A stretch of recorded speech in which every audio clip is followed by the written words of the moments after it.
Oke, buat teman-teman mungkin di rumah, di kampus, dimanapun teman-teman berada, semoga kita bisa dapat manfaat. Saya punya satu dompet ajaib di sini.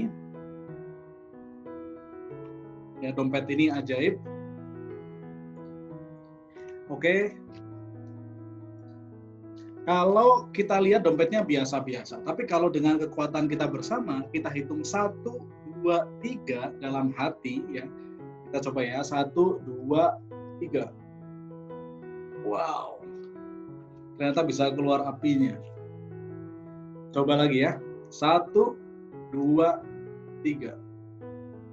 Wah, dompet yang kelihatannya biasa-biasa, kalau kita tahu cara pakainya, ternyata ada sesuatu yang keren, mantep, dahsyat di situ, gitu. Diri kita juga sama. Kita bisa melihat diri kita biasa-biasa karena kita belum tahu cara pakainya. Tapi kalau teman-teman mahasiswa dimanapun berada, nggak peduli orang Jawa, orang Batak, orang Flores, orang manapun, nggak peduli. Kalau kita tahu cara pakai kita yang sudah dikasih sama Tuhan kita akan jadi orang-orang luar biasa. Ya, dan 1,5 sampai 2 jam ke depan saya akan sharing satu skill yang sangat penting untuk kesuksesan teman-teman ke depan, yaitu keterampilan berkomunikasi. Oke ya, teman-teman. Sebelumnya saya coba cerita dulu, di bawah ada Q&A. Q&A itu untuk pertanyaan. Kalau teman-teman mau tanya apa saja terkait komunikasi, ya silakan tulis di bagian questions, jangan di chat. Karena kalau di chat nanti ketumpuk. Di questions itu pasti akan kita bisa lihat. Ya, jadi untuk question and answer itu untuk mengajukan pertanyaan supaya saya bisa bahas pertanyaan apapun terkait komunikasi. Oke, teman-teman. Nah, ini slide kita, semoga teman-teman bisa lihat ya. Nah, perkenalkan dulu, nama saya Pusta Heri Kurnia. Bisa dipanggil Pusta, Heri ya. Asal jangan Puspa, Puspita. Disingkat lebih mantap lagi PHK. Ya, ini satu-satunya orang di Indonesia sejauh ini saya ngadain training, lihat pesertanya nggak ada yang inisialnya PHK. Ya, kami dari Mindset Indonesia, sebuah lembaga training yang biasa bantu untuk training, assessment, consulting, ya kita biasa bantu untuk banyak perusahaan ya. Ini pekerjaan saya, teman-teman. Jadi saya bicara di depan mungkin manajer, supervisor, senior manager di berbagai industri.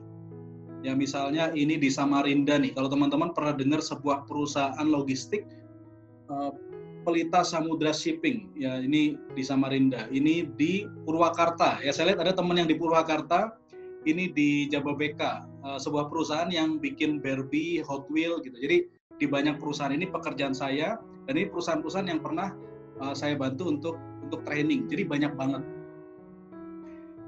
Nah, saya lama di sales dan marketing, teman-teman.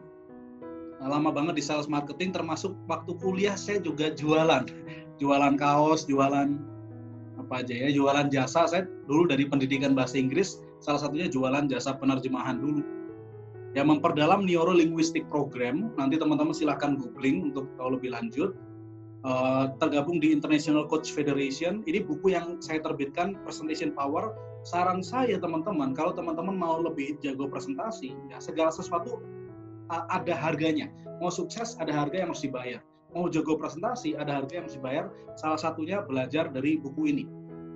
Percaya diri gimana caranya supaya kontennya lebih rapi, gimana supaya dari awal bisa narik perhatian audiens, jawab pertanyaan sulit, situasi tidak terduga, dan seterusnya. Itu ada di buku ini. Silakan dapatkan di Gramedia, Tokopedia, pokoknya toko-toko lainnya lah. Ya, bagaimana kita ini ya teman-teman? Pertama, teman-teman lihat ini sebagai peluang. Lihat ini sebagai peluang ya. Keyakinan saya teman-teman ya, kita baca kalimat ini bareng-bareng dalam hati kita masing-masing. 1, 2, 3, yuk. Ya, dalam hati masing-masing baca lagi. 1, 2, 3, yuk. Oke, saya bisa dengar loh dari sini. Tidak ada sesuatu yang kebetulan. Mungkin saat ini teman-teman lagi pusing nih, ada dosen yang aduh gimana sih ngomong sama dosen ini, atau kita disuruh tugas presentasi kok tiap kali presentasi aku gemeter, atau teman-teman relationship dengan cowok, cewek, dengan orang tua, dengan siapapun, tidak ada yang kebetulan. Saya yakin ada 1-2 poin di seminar ini yang akan bantu teman-teman. Ada maksud dari segala sesuatu. Jadi lihatlah peluangnya. Tadi Pak Andi bilang tidak ada sertifikat. Kenapa tidak ada sertifikat, teman-teman? Karena saya ketemu dengan banyak sekali orang di perusahaan, training itu cuma cari sertifikat. Percayalah, di lapangan sertifikat itu ada orang sertifikatnya banyak banget, tapi skillnya di lapangan nggak ada hasil. Percuma, teman-teman. Jadi sertifikat itu membantu ya, tapi lebih penting adalah skill yang kita peroleh. Sengaja kita nggak kasih sertifikat supaya teman-teman nggak fokus untuk dapat sertifikatnya, tapi fokus untuk dapat ilmunya. Ada orang-orang yang cocok dengan cara ini, ada yang nggak apa-apa, ada yang nggak. Itu juga nggak apa-apa, karena kita pengen bangun mindset bahwa untuk sukses kita perlu skills-nya, bukan sertifikatnya. Lihat sebagai peluang, belajar untuk praktek 1-2 hal. Gak usah pelajari semuanya, 1-2 hal saja untuk dipraktekkan. Kemudian berbagi, ceritakan apa yang teman-teman dapat ke keluarga, ke teman, dan lain. Nanti ini juga direkam ya Pak Andi ya. Ini direkam, kita share di YouTube kita. Silahkan kalau mau nonton berulang-ulang boleh, mau share ke teman juga boleh, silahkan. Oke, teman-teman ya. Oke, ini ada masukan ke depan, usahakan pakai sertifikat. Ya nanti kita pikirkan teman-teman sekali lagi, karena saya yakin teman-teman sudah dapat banyak sertifikat dari tempat lain. Kalau kami ada sertifikatnya, kalau mau ikut kita ada sertifikatnya, namanya Time Management Mastery, itu online, teman-teman bisa ikutin, tinggal nonton videonya, kerjakan tugasnya, nanti dapat sertifikat dari situ. Ya, jadi itu kita bisa kasih dari situ. Oke. Yang pertama, teman-teman, ada satu artikel di Harvard Business Review. Harvard Business Review ini majalah yang dipakai oleh para pebisnis ya. Dikatakan 10 kepemimpinan yang paling dicari. Nanti pas kerja, yang nyari apa sih? Yang dicari apa sih? Nah, ini 10 karakteristik kompetensi yang dicari. Ya, teman-teman perhatikan. Nomor 3 ya. Nomor 3 dan nomor 6 yang dicari adalah orang yang bisa mengkomunikasikan secara jelas. Kemudian jago komunikasi. Jadi kalau teman-teman mau sukses sebagai pemimpin, apapun bidangnya, bisnis, perusahaan, karir, ngajar, apapun ya, internet marketer, teman-teman harus jago komunikasi. Makanya penting sekali materi ini buat teman-teman.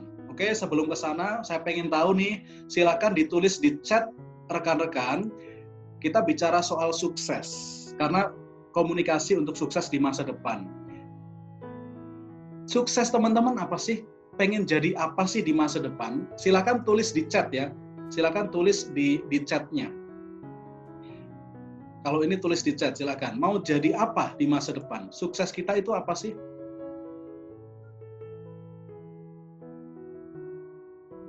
Sip, silakan ditulis di chat masing-masing. Menjadi guru profesional, excellent. Ini orang-orang keren ya. Namanya saja sudah berkat nih, menjadi berkat buat banyak orang. Excellent, menjadi guru profesional. Banyak guru ya biasa-biasa. Saran saya teman-teman jadi guru yang profesional. Guru itu penting banget buat kita. Luar biasa penting. Ya saya juga trainer, artinya guru di bidang profesional ya. Kita sama teman-teman. Mau jadi pebisnis, excellent. Mau jadi pengusaha, amazing nih. Kita butuh banyak pengusaha di Indonesia ya. Sukses itu kebahagiaan bagi diri sendiri maupun orang lain. Terima kasih Mbak Rani ya, bahagia buat diri ataupun orang lain. Pengusaha, menjadi seorang guru dan motivator atau pengacara excellent, Mbak Astri. Pengusaha, sukses jadi pebisnis dan guru. Oke, teman-teman ya, luar biasa nih. Ini kok mirip saya semua ya? Oke, terima kasih teman-teman. Jadi dosen excellent. Saya mau cerita ya, karena ini bicara soal cita-cita, saya jadi mau cerita. Dulu saya itu waktu SMA, ya teman-teman bisa cek, saya sekolah di SMA Negeri 2 Purwokerto. Itu sekolahnya kacau banget. Tiap hari main, main PS, main basket, main bola, begadang, besok terus sampai selesai ya. Jadi ketika lulus kuliah, lulus SMA itu saya nggak tahu mau ngapain sebenarnya.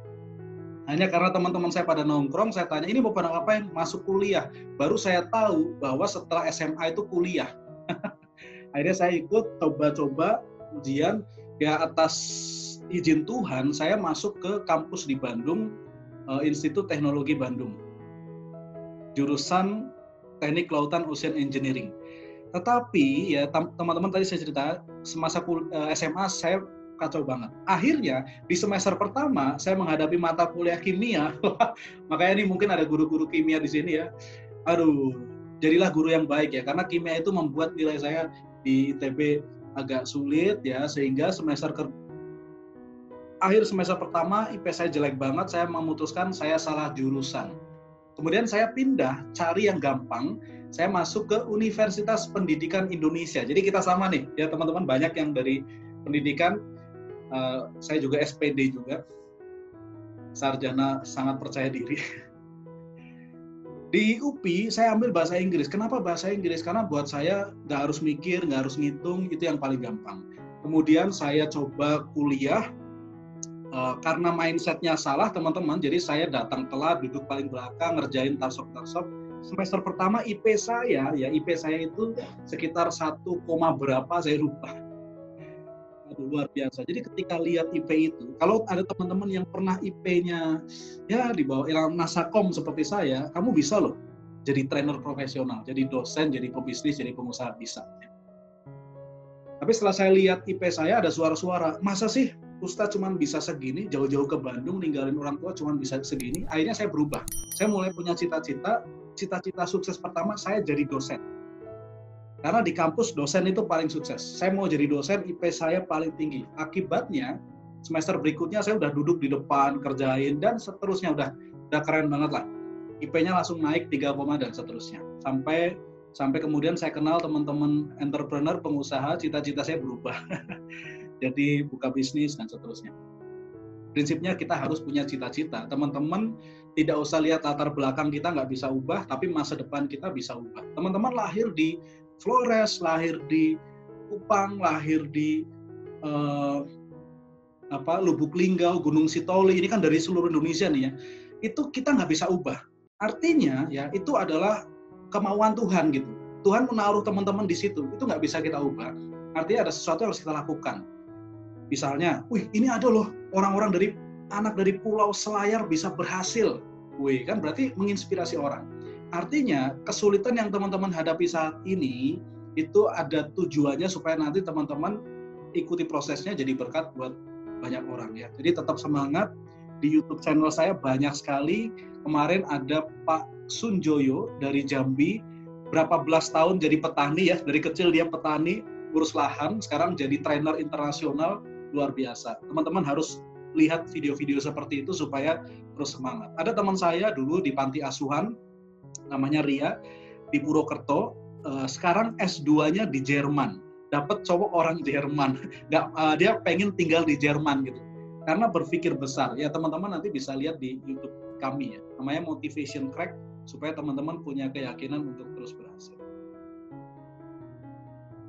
Oke, good. Kalau ada yang mau jadi public speaker, saran saya harus baca buku Presentation Power.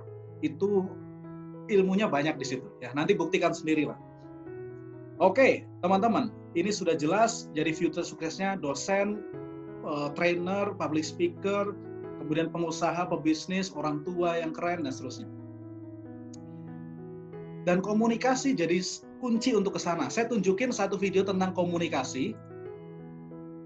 Kalau yang tahu video ini berarti angkatannya mirip-mirip dengan saya. Video ini bagus banget teman-teman ya. Coba kita lihat ya. Ya, sambil nunggu Thank you, Mas PHK ya.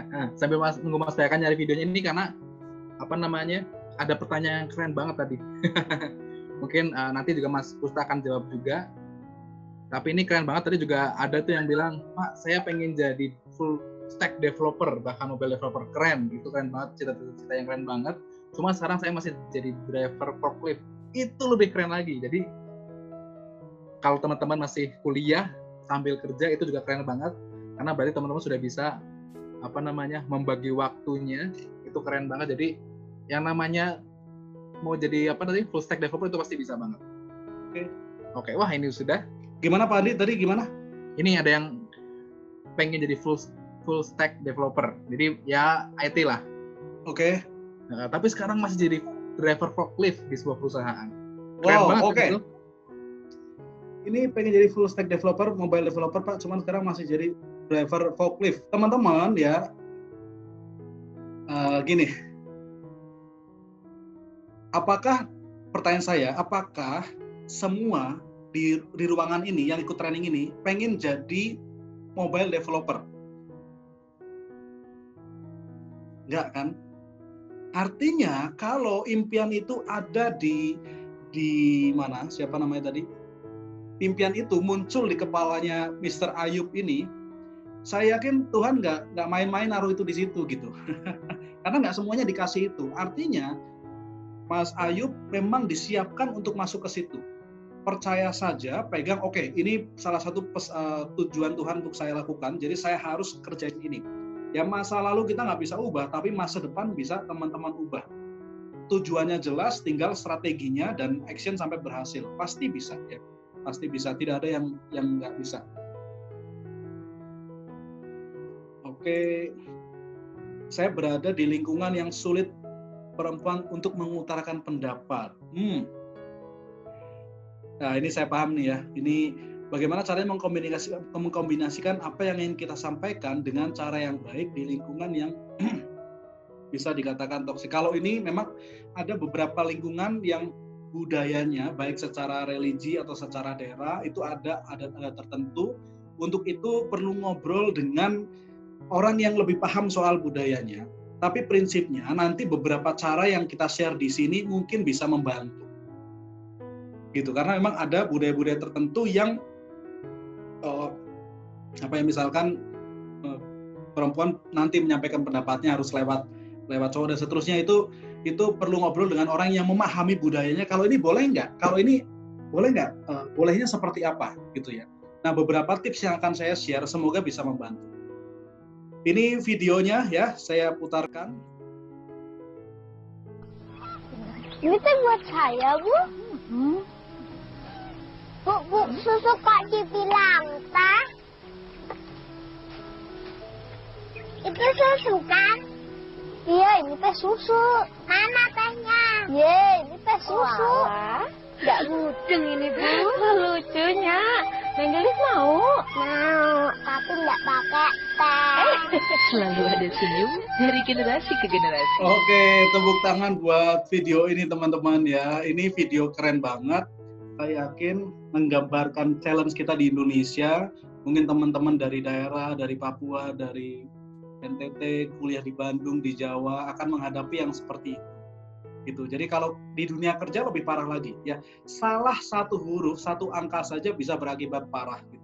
Misalkan teman-teman jadi pengusaha, terus ada pesanan, saya pesan 10 biji misalnya ya, 10 biji, angka satunya berubah jadi 2, jadi 20, itu sudah ada kerugian, sudah ada komplain dan seterusnya.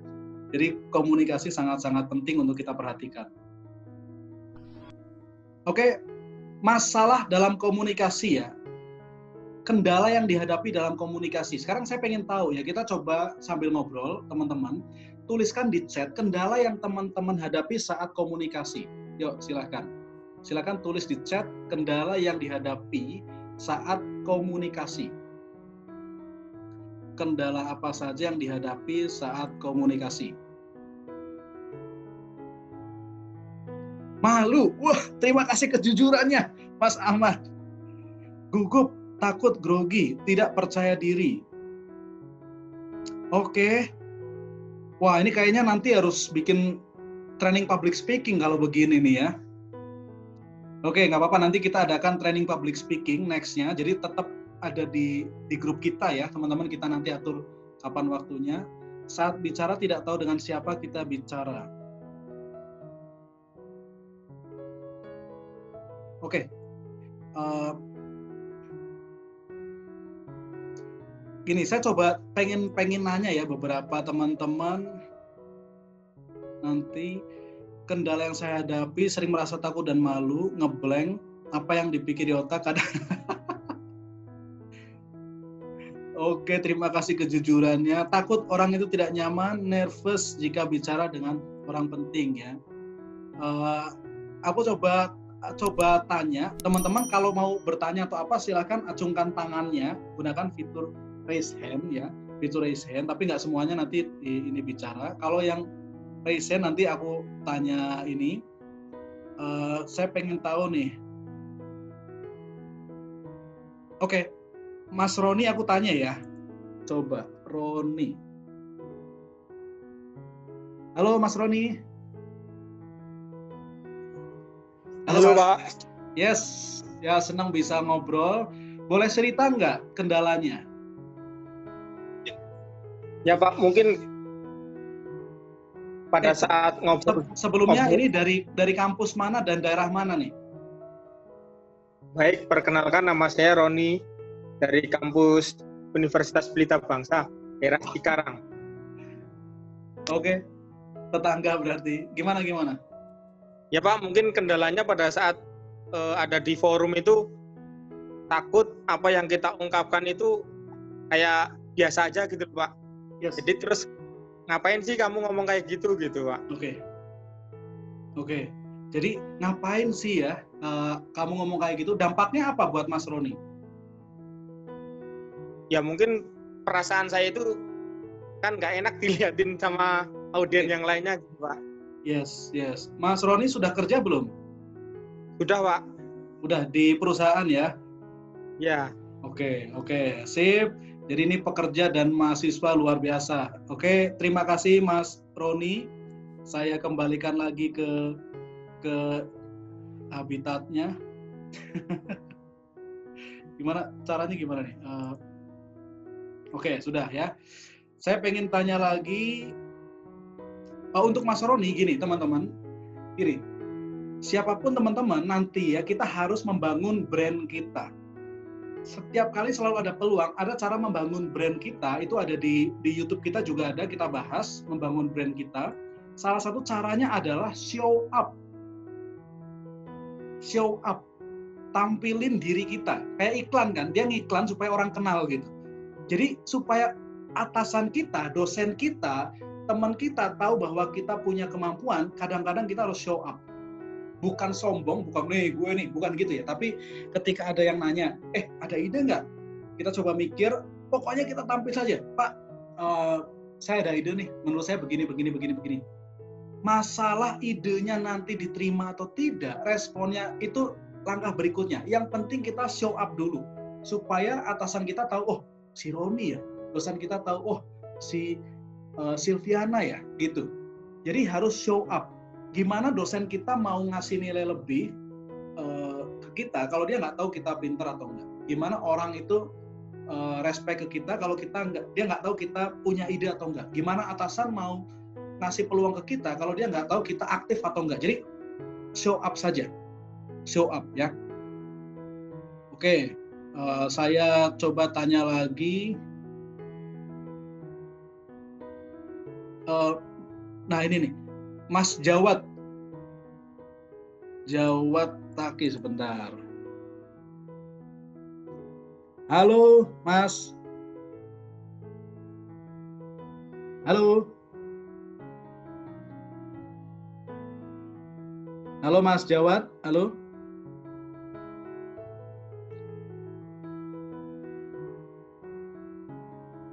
Oke ya. Coba. Oh, mic saya nggak masuk. Oke. Oke, kalau gitu coba ini Mbak Puput. Nah, Puput Putriani. Oke, Mbak Puput. Boleh cerita nggak gimana?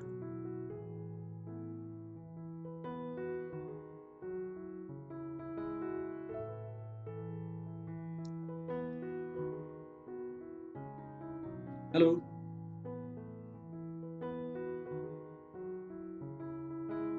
Bisa di-unmute? Oh iya. Oke.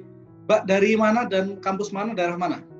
Perkenalkan, nama saya Putri Triani, saya dari Universitas Pelita Bangsa Cikarang. Waduh, oke, ini teman-teman Pelita Bangsa kayaknya merajai ya meeting kita hari ini. Gimana Mbak Puput? Ya itu gitu Pak, kalau misal lagi ngomong sama orang penting itu kayak rasanya gugup gitu. Yes, orang penting itu siapa? Definisi orang penting? Orang penting itu kayak atasan, pokoknya yang penting, yang berwibawa gitu. Yes, oke, atasan, dosen, gitu-gitu ya? Iya. Oke, Mbak Puput sudah kerja? Sudah. Di bidang apa sekarang? Apanya kerjanya? Uh, Elektronik. Di bagian apa? Operator atau apa? Operator. Operator ya, excellent Mbak Puput ya. Dengan Mbak Puput kuliah artinya Mbak Puput punya cita-cita yang terus dikejar nih, terus semangat. Gini, oke, thank you. Ini salah satu challenge-nya adalah deg-degan menghadapi orang yang levelnya lebih tinggi gitu ya. Iya. Sampai ngeblank atau enggak, Mbak? Iya, ngeblank. Oke, sip. Terima kasih, tepuk tangan buat Mbak Puput. Thank you, Mbak ya. Ini mewakili teman-teman yang lain juga. Deg-degan kalau ngadepin orang yang penting. Teman-teman percayalah, itu ketakutan itu harus kita atasin. Masalah itu tidak melebihi kekuatan kita kok. Itu bisa kita atasin. Caranya gimana?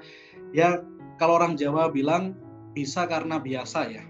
Orang Jerman bisa karena biasa. Jadi biasakan ketemu orang-orang yang penting, nggak apa-apa.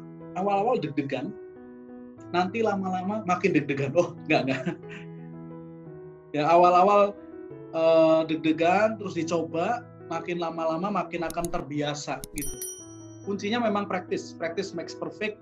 Dan gini, orang yang biasa-biasa hanya berani ngomong dengan yang satu level dia. Tapi kalau teman-teman mau lebih keren, harus ngomong dengan yang levelnya di atas kita. Oh mereka sama-sama makan nasi, sama-sama manusia, kita niatannya baik. Kalau prinsip saya, selama kita niatannya baik, ngomong aja nggak apa-apa. Itu ya. Kemudian ya nanti coba kita ada kelas-kelas free, teman-teman harus terus datang supaya terbiasa ketemu orang-orang hebat. Nanti saya akan undang mungkin manajer, mungkin direktur, supaya teman-teman terbiasa di sini nih ngajuin pendapat aja secara online. Lama-lama confidence level kita akan naik. Makin lama makin naik terus, akhirnya udah terbiasa. Oke, kalau ada pertanyaan diajukan di question and answer ya teman-teman ya, supaya kebaca. Kalau di chat takutnya ketumpuk.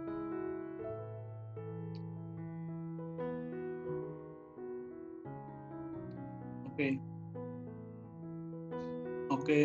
Tentang sertifikat nanti kita pikirkan ya, teman-teman. Saya yakin kalau sertifikat banyak free training juga, Anda bisa akses juga. Oke, saya lanjutin deh kalau gitu.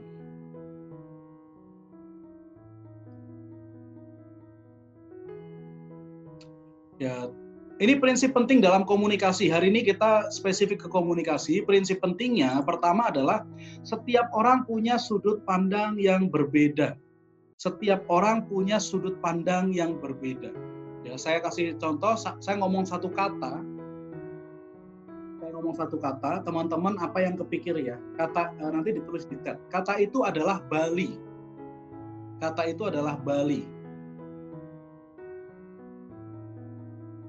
Bali. Yang kepikir apa, teman-teman? Silakan ditulis di chat. Bule. Mas Yohanes ini jujur banget nih, bule. Mbak Rika wisata, Pak Tri, pulang kampung. Oke. Mbak Puput pulau. Mbak Iren Lea, tempat wisata impian.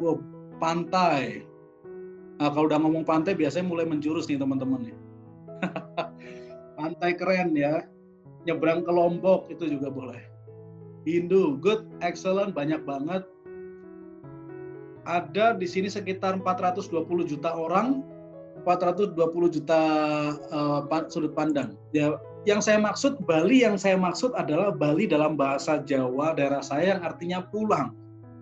Loh, itu balik Pak. Iya, kalau di daerah saya Bali ngomongnya. Ayo Bali. Artinya apa yang saya lihat beda dengan yang teman-teman lihat. Ya, setiap orang punya sudut pandangnya masing-masing. Karena background-nya berbeda-beda. Kalau di Sunda saya ngomong atos itu kan sudah, kalau di Jawa artinya ini, untuk yang lain mungkin bisa beda lagi. Setiap orang punya sudut pandang yang beda, atasan kita punya sudut pandang yang beda, pasangan kita punya sudut pandang yang beda, dosen kita juga sama, teman-teman. Jadi ini yang pertama ya, setiap orang sudut pandangnya beda-beda. Artinya nanti kita bahas, kita nggak boleh memaksakan menyamakan, karena beda-beda. Yang kita lihat belum tentu sama dengan yang teman-teman lihat. Yang kedua, pesan bisa disampaikan 100% sama. Betul nggak nih? Pesan bisa disampaikan 100% sama, betul? Jawabannya adalah salah ya. Tidak mungkin pesan bisa disampaikan 100% sama. Tidak mungkin, karena setiap orang itu punya persepsi yang berbeda. Ya pasti akan berkurang. Ya, contohnya kalau teman-teman masih ingat permainan rantai kata berantai, atau yang di video-video yang pegang di belakangnya pakai gerakan, terus di ujung bisa berubah. Jadi pesan itu akan berubah. Ada miskomunikasi di situ. Pesan tidak mungkin disampaikan 100% sama, ada pesan yang dihapus. Jadi orang itu tanpa sadar menghapus ya. Contoh misalnya masakan favorit, nasi goreng. Cuman ngomong nasi goreng, kita bisa tangkap enaknya enggak? Enggak, karena kan enggak diomongin gitu.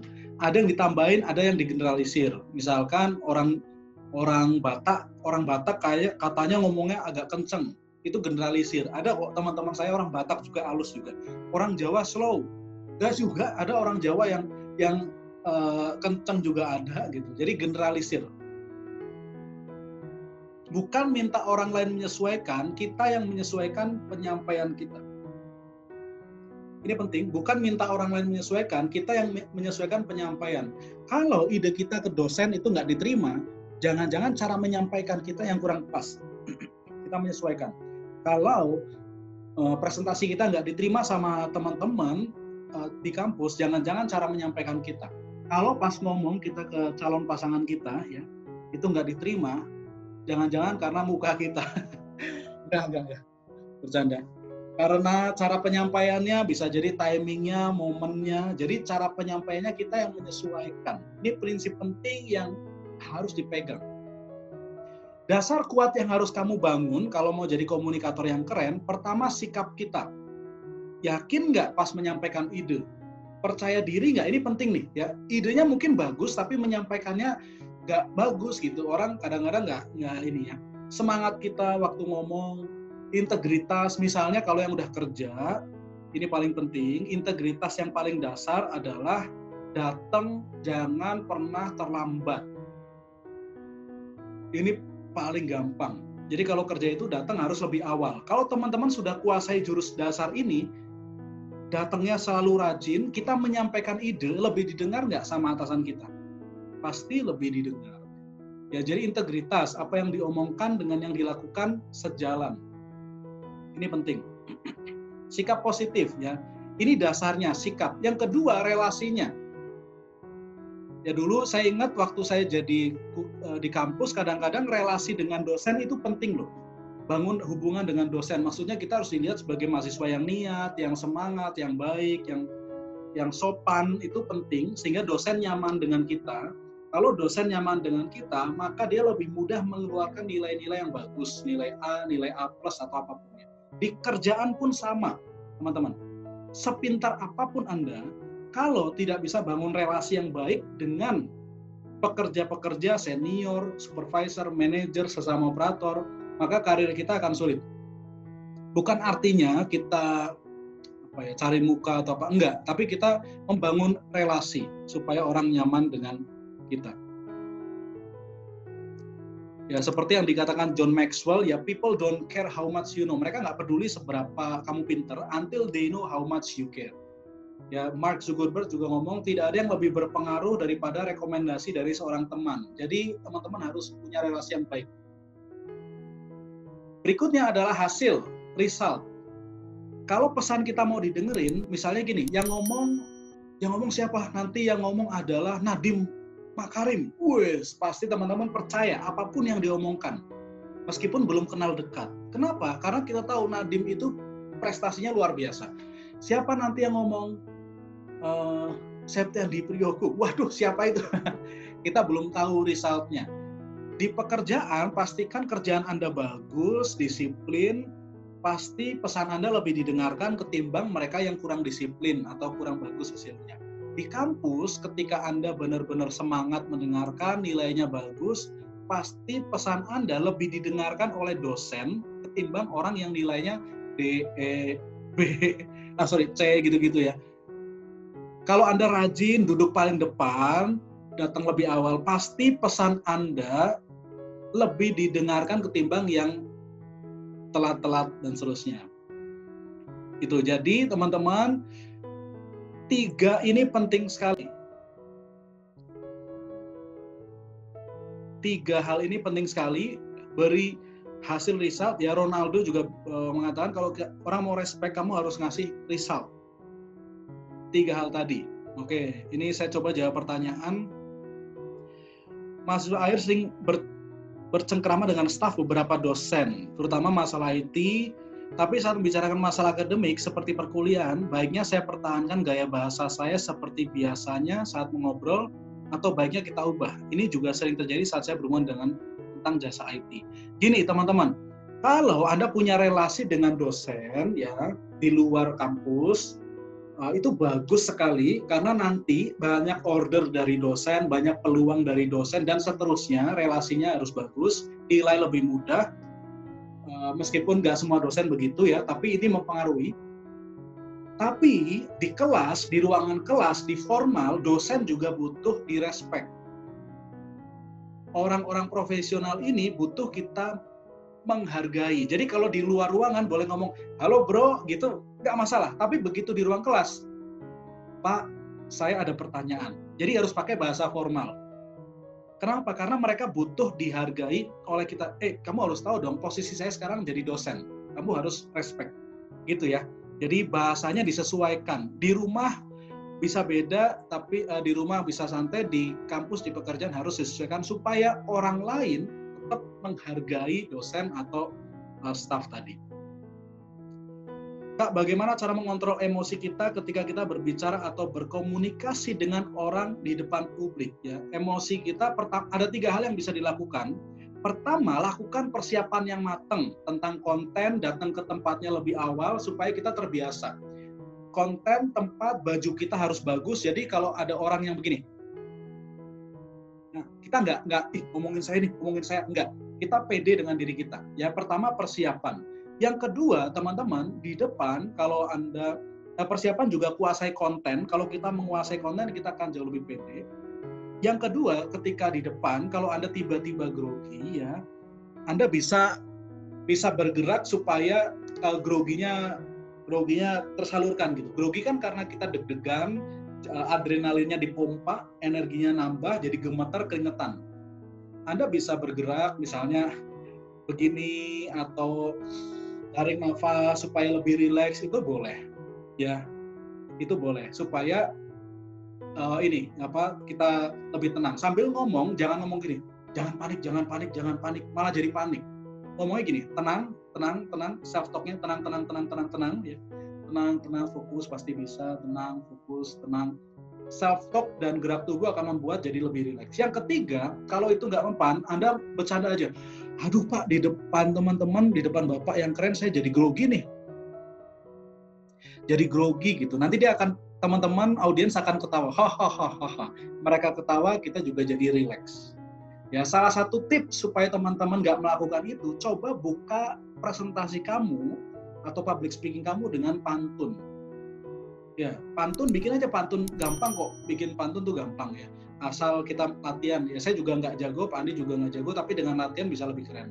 Manfaatnya apa? Kalau kita pantun, audiens kan cakep, keren gitu kan. Mereka rileks, kita juga jadi rileks. Mengurangi deg-degan kita. Oke, itu sudah saya jawab. Yang ini juga sudah.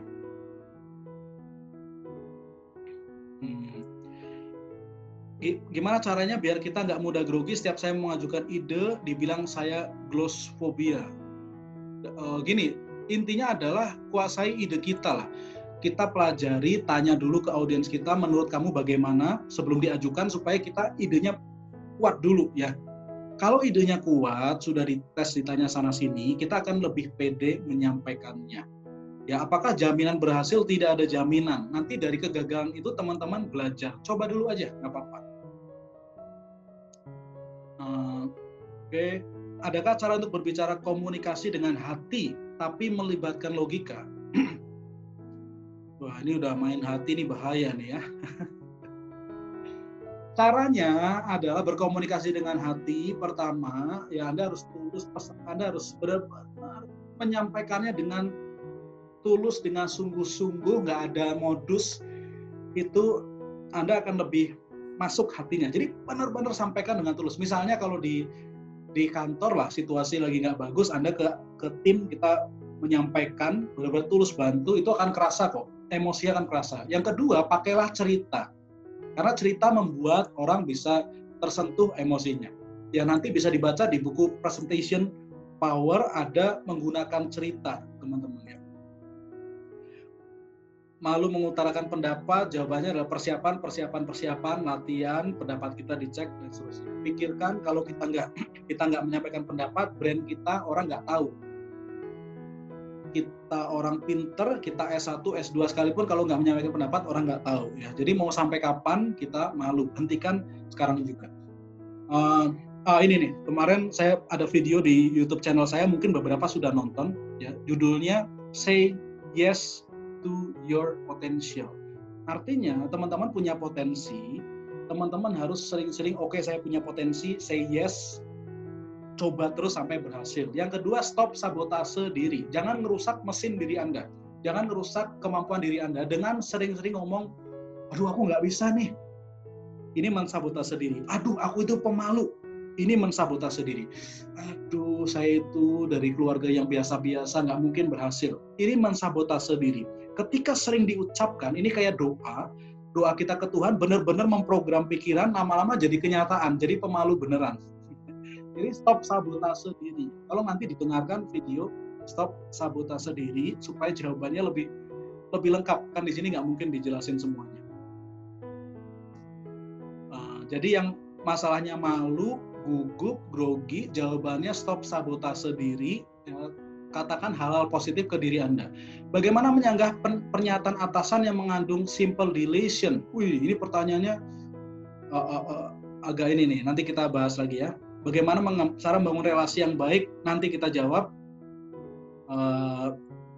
Bagaimana caranya komunikasi dengan lawan bicara kita nyambung, nanti kita jawab di berikutnya. Apakah cara penyampaian ide harus melihat siapa lawan bicara? Yes, harus melihat, menyesuaikan, nanti kita bahas juga ini. Oke. Saya lanjut ya, teman-teman ya.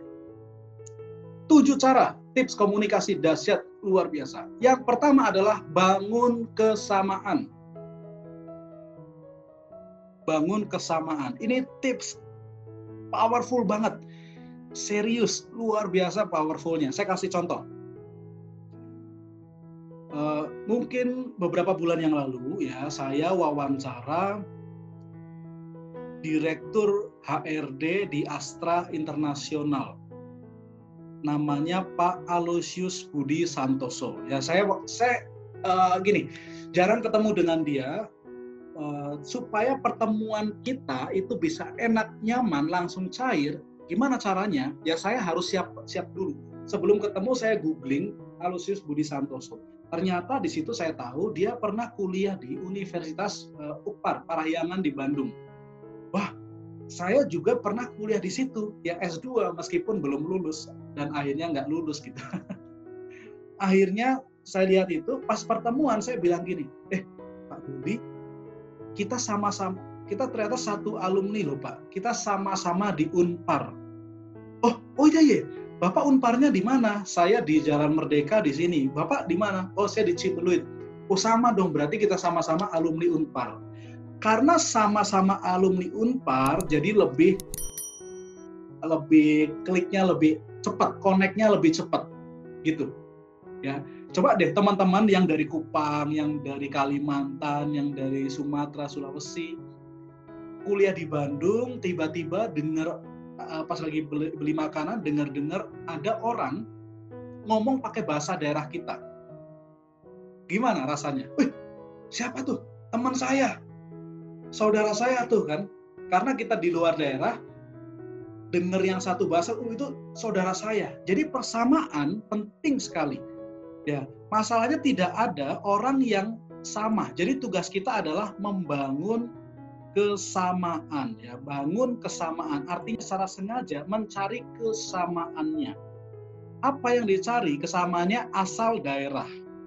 Misalnya ketemu manajer, atasan sesama Jawa. Pak, Bapak dari mana Jawanya? Contoh saya Jawanya Jawa Tengah ya. Atasan saya dari Jawa Timur. Persamaannya apa? Jawa Tengah dan Jawa Timur. Beda ya, jelas beda. Tapi kan kita cari kesamaannya. Samanya apa? Jawa Tengah, Jawa Timur. Samanya sama-sama orang Jawa. Kita bisa bilang, Pak, oh sama, saya juga dari Jawa Pak. Betul Bu Siti, Mbak Siti, top ya. Sama-sama dari Jawa. Bapak Jawanya mana? Oh Madiun. Oh saya Jawanya di Jawa Tengah Pak, di Jawa. Daripada kita ngomong gini, Bapak asal dari mana? Jawa Timur. Oh beda Pak, saya dari Jawa Tengah. Padahal ada peluang membangun kesamaan ya, asal daerah.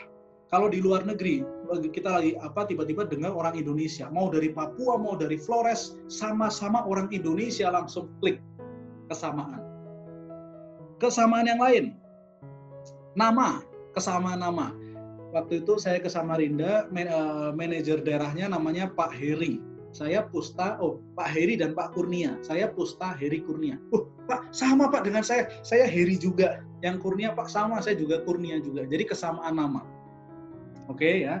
Kemudian kesamaan latar belakang, sama-sama suka basket, suka sepak bola, suka tim sepak bola apapun ya, artis dan seterusnya. Kesamaan kampus. Pak sama ya tadi ya, saya dengan Pak Budi ya, kesamaan kampus teman-teman. Atau ini dulu ya, saya akan coba contohkan dulu. Ini paham ya teman-teman ya. Jadi kita harus membangun kesamaan. Pertama kali ketemu dengan orang, mindset kita adalah cari kesamaan. Ketemu dosen, cari samanya dengan teman-teman apa. Mungkin sama-sama suka makan kuliner, sama-sama suka nonton drama Korea, saya nggak tahu. Sama-sama orang Jawa, orang Papua, orang Kalimantan, sama-sama pengen berhasil, cari kesamaannya. Oke ya, saya coba. Siapa yang mau latihan? Cobain, bangun kesamaan dengan saya.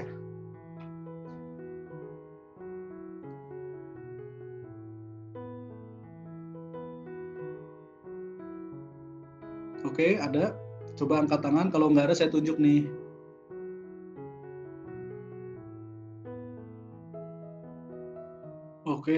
Oke, ada nih yang angkat tangan nih. Mbak Sici, oke. Halo. Halo. Yes, Mbak Sici boleh kenalin diri nggak? Dari mana, kampus mana? Saya Sici Lewi dari Akper RSPGI Cikini, Jakarta. Dari Cikini. Asalnya dari mana, Mbak? Asal dari Lampung. Wah, orang Lampung ya. Tapi orang Batak. Orang? Suku Batak. Wah, tuh ini suku Batak penguasa di mana-mana. Oke, Mbak. Boleh coba ngobrol dengan saya. Katakan kita baru ketemu atau dimanapun ya. Kemudian coba bangun kesamaan. Tipsnya gini, pertama bisa nanya dulu, kemudian ujungnya bisa, sama gitu ya. Aku kasih contoh dulu ke Mbak Sici ya. Kalau ke Mbak Sici, aku tahu nih. Mbak Sici di Cikini ya? Iya. Iya kan tadi udah ada di sana namanya Bu Sri Hunun. Kenal nggak Mbak Sici? Kenapa? Ada namanya Bu Sri Hunun. Pernah dengar nggak? Iya, itu dosen saya juga, dia ngajar keperawatan jiwa. Waduh, nah itu teman saya tuh, Bu Sri tuh. Jadi sama-sama temenan sama Bu Sri. Oke ya, jadi cari kesamaannya. Ketika saya menyebutkan nama Bu Sri, jadi lebih familiar nggak, Mbak Siji? Iya. Yes, beda dengan sebelum nyebut nama itu ya. Oke, cara lain misalnya nih, coba Mbak Siji ke aku deh. Ya. Bisa pakai asal daerah, nama, latar belakang, kampus. Aku manggilnya apa? Pakai Bapak Mas, aja ya? Mas saja nggak apa-apa. Mas, oke. Ya, saya masih muda. Oke. Mas, kalau misalnya aku boleh tahu asal daerahnya dari mana ya? Oke, aku dari Jawa Tengah. Oh, Jawa Tengah. Kalau apa ya? Kalau misalnya makanan di sana, apa yang paling terkenal? Wow, Jawa Tengah banyak. Sebentar, Mbak. Ada nggak teman atau saudara di Jawa Tengah? Nggak ada. Oh, nggak ada. Oke, dosen dari Jawa ada nggak? Bu Nggak tahu. Hunun. Oh, Bu Hunun dari Jawa, tapi aku kurang tahu sih dia Jawa apa. Oke, itu nggak apa-apa. Jadi bisa ngomong gini. Oh ya, sama dosen saya itu juga orang Jawa. Bu Sri Hunun nama itu juga boleh. Jadi menyamakan aku dengan dosen kan, jadi aku juga seneng nih disamai dengan dosen gitu. Oh, oke. Coba. Coba lagi ya dengan hal yang sama.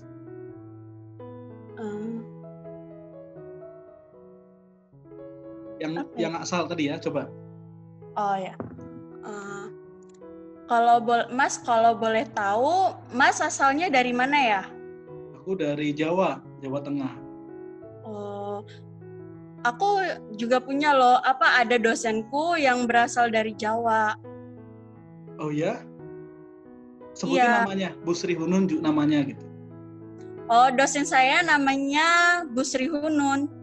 Wah, keren ya. Jawanya mana? Biasanya saya akan tanya Jawanya mana. Terus nanti Mbak Sicit nggak usah sampaikan aja. Oh, aku nggak ngerti Jawanya mana, tapi orang Jawa gitu. Oh, okay. Habis itu bisa kasih pujian, itu lebih mantap lagi. Ya orang Jawa misalkan sabar-sabar orangnya. Jadi lebih enak komunikasinya. Oke. Gitu ya. Oke, terima kasih Mbak Sici untuk semangatnya mencoba, luar biasa. Ada lagi nggak yang mau nyobain supaya makin ini? Ada lagi yang mau nyobain? Oke, coba Mbak Irma ya. Halo Mbak Irma. Ya, halo, hai. Yes, dari mana? Saya dari Sulawesi, Makassar. Luar biasa orang Makassar. Ya, pernah ke Makassar nggak, Mas? Ke Makassar saya beberapa kali diminta ke sana, nggak ke sana. Ini kalau Pak Adi udah bolak-balik ke sana nih. Makassar untuk Makassar dong, Mas. Siap. Tapi teman-teman di Makassar ada kok. Oke, ya. Oh, ya. Cobain bangun kesamaan, yuk. Silahkan. Saya mau nanya, Ya. kalau Mas ini sebenarnya punya latar belakang suka ngomong sih sama orang atau enggak? Waduh, kalau tanya latar belakang saya ya dulu. Tentunya senang berbicara ya? Kalau sejujurnya, kalau dulu saya itu orangnya pemalu. Suaranya enggak kedengaran. Oke, halo. Saya tutup kameranya dulu supaya mungkin internetnya lebih stabil ya. Halo Mbak. Halo. Halo? Yes, udah kedengeran? Iya, sudah. Oke. Kalau dulu latar belakang saya justru saya orangnya pemalu dan nggak suka ngomong di depan sebenarnya Mbak. Oh, terus cara benernya tuh gimana Mas? Kenapa sekarang lebih jago ngomong? Oke. Nah, ini ya karena latihan akhirnya bisa. Oh ya, begitu juga dengan saya, Mas. Awalnya tuh pemalu, cuman saya karena sering latihan, percaya diri, jadi terbangun sendirinya. Keren ya, good point. Jadi udah ngerti maksudnya. Ya. Tadi bisa lebih mantap di awal. Kalau memang dulu kita nggak berani ngomong, pas aku ngomong pemalu bisa, loh kok sama ya, kayak aku ya, dulu begini, kok sekarang bisa begini. Oh. Cobain lagi ya. Ya, siap. Boleh. Cobain, yuk. Mas, dulu awalnya Mas, gimana bisa jago ngomong seperti sekarang? Aku dulu itu pemalu, Mbak. Tapi sekarang jadi malu-malu. Jadi dulu tampil aja bisa di presentasi di kampus itu keringatnya bisa basah itu jaket kita ya. Gitu. Waduh, mirip juga ya Mas. Ya, saya juga seperti itu dulu, malu-malu banget tampil di depan umum sampai pengen lari kalau disebutin namanya, pasti pengen lari. Oke, Mbak, keren banget sudah nangkep poinnya. Jadi intinya bangun kesamaan, gitu ya. Oke, sip, tepuk tangan buat Mbak Irma, keren banget ya, semoga sukses. Yes. Ya, makasih. Yes, terima kasih. Oke, latihannya sudah dulu, teman-teman. Kita lanjut. Jadi bangun kesamaan. Poin lain adalah bicara sesuai minat ya. Jadi kalau ngomong, jangan lihat apa yang kita suka, tapi yang lawan kita suka apa. Atasan kita sukanya ngomongin soal bola, ya kita harus bahas topik itu. Atasan kita sukanya ngomong soal agama, kalau kita suka bahas ya. Kalau kita nggak jago di situ, usul saya jangan masuk terlalu dalam, tanya-tanya saja nggak apa-apa. Kalau dia misalkan ya dulu kalau lagi deketin cewek nih, tipsnya cari dia sukanya apa. Lagi suka drama Korea, ya kita harus belajar drama Korea lah supaya obrolannya harus enak. Sama dosen juga sama. Ada cowok yang kita sukanya apa, kita harus pelajari juga supaya nyambung. Bicara sesuai minat dia, bukan sesuai minat kita. Ya, kalau saya ngomong ke anak saya, ke teman bisnis saya ngomongnya soal bisnis. Kalau ke manajer soal kerjaan. Kalau ke anak saya akan ngomong tentang apa kira-kira. Anak saya lagi suka banget Angry Bird ya. Saya akan ngomong Angry Bird ya. Apa tuh namanya? Red, Mighty Eagle. Jadi pakai bahasa-bahasa yang dia suka supaya bisa nyambung. Jadi kita harus fleksibel. Itu cara pertama adalah membangun kesamaan. Oke. Bagaimana cara yang baik saat kita perlu menyamakan persepsi dalam membahas suatu hal dengan lawan bicara? Oke, ini menyamakan persepsi nanti kita bahas ya. Kak, saya bisa ada orang kalau pengen cepat realisasi apa yang diharapkannya, maka dia mencari kesamaan dengan orang lain, hanya pura-pura saja atau tipu. Ini nih, pura-pura disamakan, usul saya jangan. Misalnya waktu itu saya ngobrol dengan seorang manajer di Bank UOB, dia itu customer kita, terus saya ngomong, Mas, Pak, hobinya apa? Saya berharap dia ngomong hobinya sepak bola. Kalau hobinya sepak bola, saya akan ngomong, sama gitu kan, saya tahu banyak soal sepak bola. Ternyata dia bilang gini, hobi saya main biliar. Waduh, kalau biliar saya nggak ngerti ya, paling cuma main sekali 2 kali tapi nggak ngerti lah. Kalau kita bohong, saya ngomong gini, sama, saya juga suka main biliar. Terus dia tanya, mainnya di mana? Saya nggak bisa jawab. Yang terjadi apa kira-kira? Kredibilitas saya, ya orang akan nggak percaya dengan kita. Jadi mereka akan malas ngomong. Mereka bisa tahu kok kita jujur atau enggak. Jadi jangan coba untuk bohong. Jangan pernah. Dalam pekerjaan jangan coba untuk bohong. Apalagi zaman sekarang ya, HRD, perusahaan, partner bisnis itu bisa dengan mudah share di internet kalau kita itu bohong gitu. Jadi berbahaya banget. Berbahaya. Jangan sekali-sekali coba untuk bohong. Kalau kita nggak tahu tipsnya, misalnya tadi yang saya dengan manajer itu, kan saya nggak tahu biliar. Ya, dia ngomong biliar, terus saya, oke. Sudah berapa lama main biliar? Ini pertanyaan terbuka. Udah berapa lama main biliar? Saya nggak perlu tahu tentang biliar untuk bisa mengajukan ini. Udah berapa lama main biliar? Udah 7 tahunan lama. Kalau dia lama, berarti dia hobi banget. Berarti suka main dan ikut kompetisi dong, Pak. Oh, suka banget. Biasanya mainnya di mana? Di sini, di sini, di sini. Gimana sih kalau biliar itu supaya bisa keren mainnya gimana? Dia jelaskan dan saya dengerin. Jadi kita mengajukan pertanyaan terbuka. Jangan berbohong. Berbahaya sekali. Berbahaya sekali ya. Jadi kalau ada teman-teman yang begitu, ya biarin, kita jangan ikut-ikutan.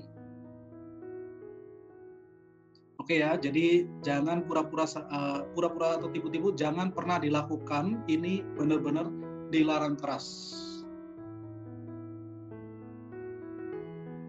Oke, sip. Lanjut lagi. Berikutnya, jadi pendengar yang baik. Kesalahan umum komunikasi, orang bilang kalau komunikasi itu harus jago ngomong, harus ngomong. Ini belum sepenuhnya tepat karena harus jago mendengar juga. Bukan hanya bicara tapi mendengar. Mendengar adalah inti komunikasi. Cobalah dengarkan atasanmu, pasanganmu, anak kayaknya belum ada, orang tuamu, ya dosenmu, coba dengerin lah. Mereka lagi curhat, Anda dengerin. Itu pasti akan lebih enak komunikasinya. Cara jadi pendengar yang baik, pertama tatap mata dia. Tatap mata saya. Jangan terus-terusan natap mata, sekali-sekali pindah boleh. Tapi jangan juga misalnya orang aja ngomong kita oke, terus. Oke, kita nggak natap matanya, itu kurang baik, kurang sopan ya. Atasan Anda, kalau untuk atasan atau dosen ini penting. Kalau dosen lagi ngejelasin, meskipun kita kan anak-anak muda kan pinter-pinter ya, kita sambil ini juga dengerin nih. Dosen atau atasan melihat kita serius atau tidak itu dengan menatap mata. Kalau dia natap kita, dia berasumsi bahwa kita serius. Jadi triknya adalah tatap mata dia. Oke? Supaya menunjukkan kita mendengarkan. Jangan potong sebelum selesai bicara. Tunggu sampai selesai, ada jeda, kita baru masuk. Beri respon yang sesuai. Respon misalnya, oh begitu ya. Jadi jangan dia ngomong terus kita diem. Kayak di telepon, nggak ada respon, halo kan, kita ngecek dia itu teman. Kita respon, oh begitu ya. Oh ya kasih respon. Oh, wih keren ya. Kok bisa gitu ya? Wow, respon komunikasi. Dijamin akan lebih keren. Kemudian angguk-angguk kepala. Ketika atasan Anda ngomong, orang ngomong, dosen ngomong, angguk-angguk kepala. Coba ya, kalau teman-teman lagi presentasi terus ada teman yang ngelihat gitu, terus angguk-angguk. Kesan kita positif atau negatif ke dia? Pasti positif, kita senang gitu. Jadi dosen kita akan senang kalau Anda lakukan ini. Ya, tatap mata, jangan potong, beri respon, angguk-angguk kepala. Misalkan ada pertanyaan dari Mbak Puput, misalkan kita diinterview sama HRD, kebetulan HRD tanya, apakah kamu kuliah untuk saat ini? Nah, kita jawabannya jujur aja atau berbohong. Karena kata orang lain, kebanyakan HRD cari yang hanya fokus kerja dan tidak sedang menjalani kuliah. Jadi gimana penjelasannya? Menurut saya, teman-teman, kita perlu cerdik seperti ular, tulus seperti merpati. Artinya kita perlu cek dulu ya. Ini perusahaannya seperti apa, kemudian apakah memang benar di sana itu butuhnya orang yang fokus ke kerjaan, karena nggak semua HRD begitu. Kalau Anda kuliah sambil kerja, berarti Anda kan berarti gini, hanya orang yang motivasinya tinggi yang kuliah sambil kerja. Betul ya, teman-teman yang kuliah sambil kerja pasti motivasinya tinggi, punya sesuatu yang pengen dikerja. Kalau nggak, ngapain capek-capek. Hanya orang-orang yang melakukan ini yang bisa manage waktunya gitu. Jadi ada juga HRD yang mencari orang-orang seperti ini. Jadi teman-teman cek dulu, ini perusahaannya modelnya seperti apa, jawaban mana yang kira-kira oke gitu. Yang penting jangan bohong. Kita bisa jawab juga, misalnya kerja atau kuliah atau enggak. Oke Pak, saya sudah terbiasa membagi waktu dari dulu bekerja begini, termasuk sekarang ya di perusahaan saya juga sambil kerja, di waktu sisa saya gunakan untuk kuliah. Karena supaya mendukung supaya saya jadi staf yang hebat, saya harus improve pengetahuan saya, jadi perusahaan akan diuntungkan. Jadi ngomong fokus ke kerja, kuliah ini mendukung pekerjaan kita. Dan sudah saya buktikan, saya ngatur waktunya begini, sehingga tidak ada masalah dengan pekerjaan. Intinya itu, ya HRD itu pengen tahu apakah kuliah itu mengganggu kita atau enggak. Kalau kita bisa sampaikan, justru kuliah ini mendukung pekerjaan kita, maka HRD akan melihat nilai lebih. Ya, apakah jawaban ini pasti berhasil? Tidak juga, tapi layak dicoba ya. Saya ada video di YouTube mewawancara 3 orang HRD manager. Apa sih yang sebenarnya dia cari dari kita gitu ya? Ada yang di Jababeka namanya Bu Ayu, itu dia bilang dia mencari kejujuran. Kalau kita sampaikan jujur itu akan nilai plus. Bahkan yang sambil kerja sambil apa itu nilai plus buat dia. Tapi di perusahaan lain ada juga yang enggak. Jadi teman-teman beda-beda ya. Kalau gara-gara jawaban itu kita nggak masuk ya nggak masalah kalau menurut saya ya. Silakan lihat video itu untuk lebih tahu sudut pandang HRD. Oke. Wah, ini pertanyaannya banyak banget. Saya harus selesaikan dulu nih ya presentasinya. Yang berikutnya adalah beri pujian. Kalau kita sudah mendengar, kita harus jago beri pujian. Pujian salah satu yang terpenting. Ini harus teman-teman kuasai. Memuji. Bu, bajunya bagus banget. Bu, cerah banget hari ini gitu. Pujilah secara tulus, bukan bulus. Tulus artinya teman-teman sesuai fakta di lapangan ya. Kalau ada teman Anda yang telat-telat, atasan telat-telat, kita bilang, wah Bapak disiplin banget ya. Waduh, itu cari perkara. Ya, jadi sesuai kenyataan di lapangan. Pujilah benda. Wih, itu sepeda motornya unik banget Pak. Potongan rambutnya unik banget, baju batiknya keren banget Pak. Apa yang dia pakai? Ya kita harus secara sengaja nih cari, oke, good. Yang kedua pencapaian. Wah, luar biasa ya Pak, usia muda sudah bisa jadi manajer. Wih, kok bisa kemarin dapat nilai A? Loh, Bapak usia segini udah jadi profesor. Wow, keren banget. Pencapaian. Sikap. Oh, Bapak orangnya tulus ya Pak, Bapak orangnya sabar ya. Contoh pujian, potongan rambut kamu bagus banget, luar biasa ya, kamu bisa dapat A untuk mata kuliah yang ini. Ibu wawasannya luas banget, mahasiswa tanya apa saja ibu bisa jawab. Jago-jagolah memberi pujian teman-teman, ini powerful sekali.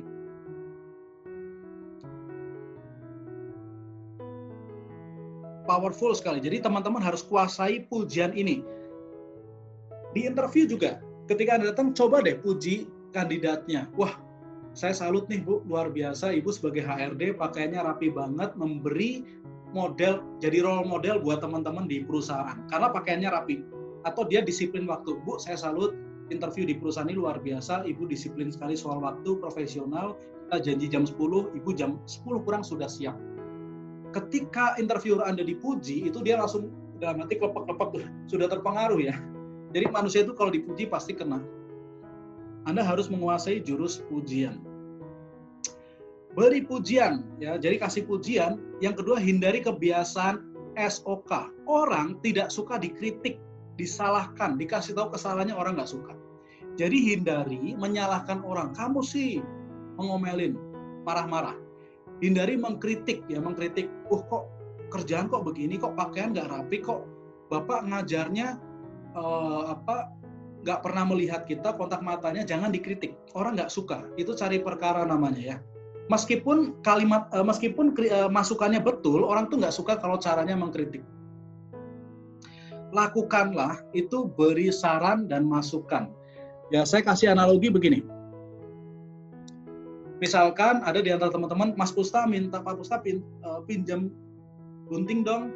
Saya punya gunting. Cara pertama saya pinjeminnya begini. Nih guntingnya. Ini guntingnya nih. Gitu. Cara pertama. Saya kasihnya begini. Nih guntingnya nih. Cara kedua. Nih guntingnya. Oke. Cara pertama saya kasih ujung yang tajam. Cara kedua saya kasih ujungnya yang begini. Kira-kira lebih enak nerimanya cara pertama atau cara kedua?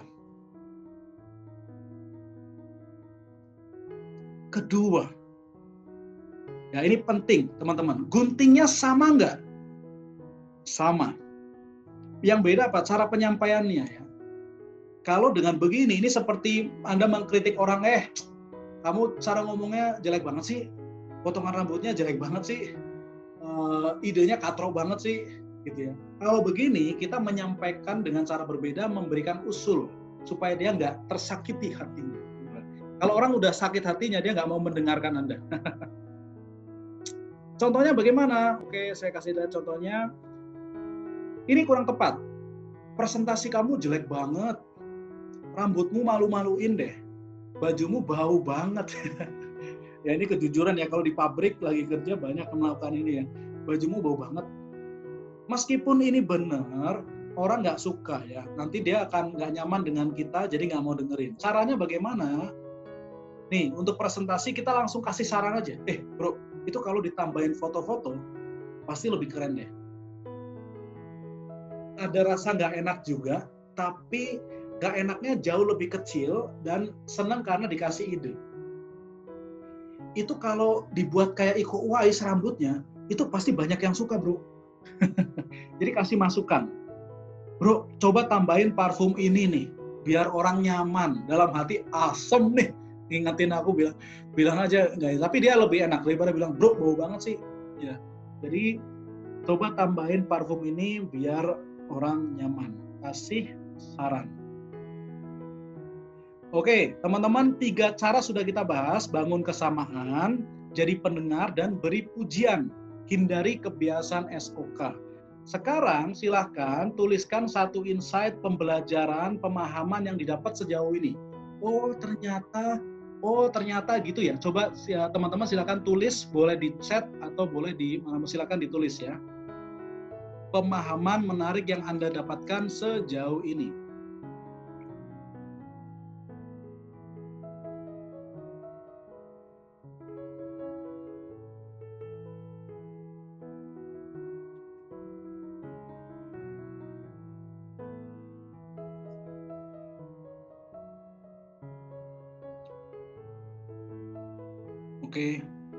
Oke, silakan ditulis apa yang sudah, 1 pemahaman menarik yang sudah Anda dapat.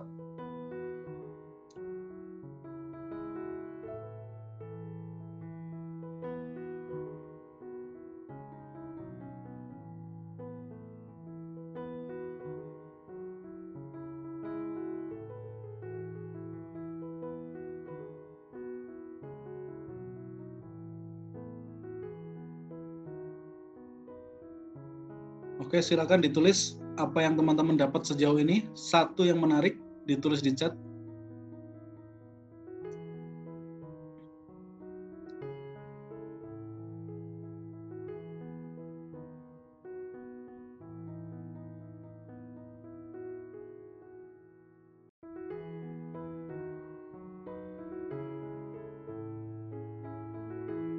Oke. Saya harus berani mencoba sesuatu hal yang baru. Oke, good. Mas Roni Suryo. Oke ya teman-teman, saya yakin masing-masing dapat bahasa baik, pemahaman baik, memahami persamaan, confident, dan relax kayaknya penting juga. Ternyata momen baik dengan orang mesti membangun kesamaan dengan lawan bicara, berkata jujur, jaga perasaan. Yes, good. Saya suka sok. Oke, teman-teman percaya gini, setiap orang itu bisa berubah loh. Aku dulu juga SOK banget orangnya gitu. Jadi, tapi setelah belajar ternyata itu nggak bagus. Percayalah, kalau teman-teman SOK ya nanti jadi manajer pun bawaan Anda nggak suka. Jadi pengusaha pun customer nggak suka. Jadi jualan online pun kalau bahasanya nggak bagus, customer pada kabur. Jadi jangan SOK, itu penting sekali. Tidak segampang yang kita pikir atau asal ngomong. Yes, betul. Kata orang, ngomong sih gampang. Tunggu dulu. Ngomong yang asal-asalan gampang. Tapi ngomong yang benar itu harus kita pikirin ya. Oke, ngomongnya gimana. Tapi lama-lama akan terbiasa. Oke, sip. Tidak disadari, betul. Nggak apa-apa. Tidak disadari.